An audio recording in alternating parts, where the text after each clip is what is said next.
I got payment platforms trying to shut me down. Lord knows if the government wants to start to play with me and my money.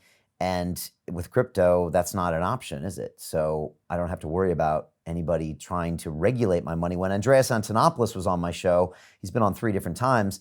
He talked about even just the privacy factor that all of us forget about. I mean, all of your whole life is really, people think they worry about their social media information. Your spending information that your bank knows can pretty much tell them everything about you. And that's all in the hands of your banks and governments. Talk about freedom of information. I mean, that's dangerous. So obviously Bitcoin gets around all that stuff. Right. Well, we saw that with WikiLeaks, right? PayPal shut them down when they were fundraising. And Julian Assange started collecting Bitcoin. And based on what we know from the public records, he's sitting on about $50 million worth of Bitcoin, approximately. But nevertheless, it's uncensorable.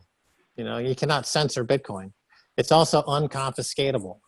You cannot confiscate Bitcoin.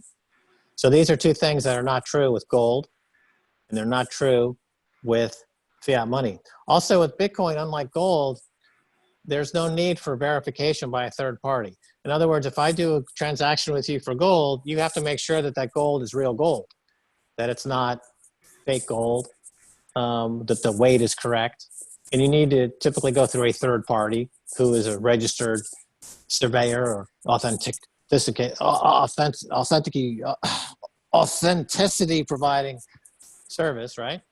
And with Bitcoin, that's not needed because the transaction is the settlement. The transaction is the verification.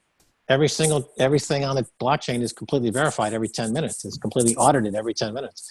So that makes it superior to gold in those ways as well. Aside from being as good as gold, it's superior in that you don't need a third-party verification. It's uncensorable and it's unconfiscatable. So those things make it better than gold.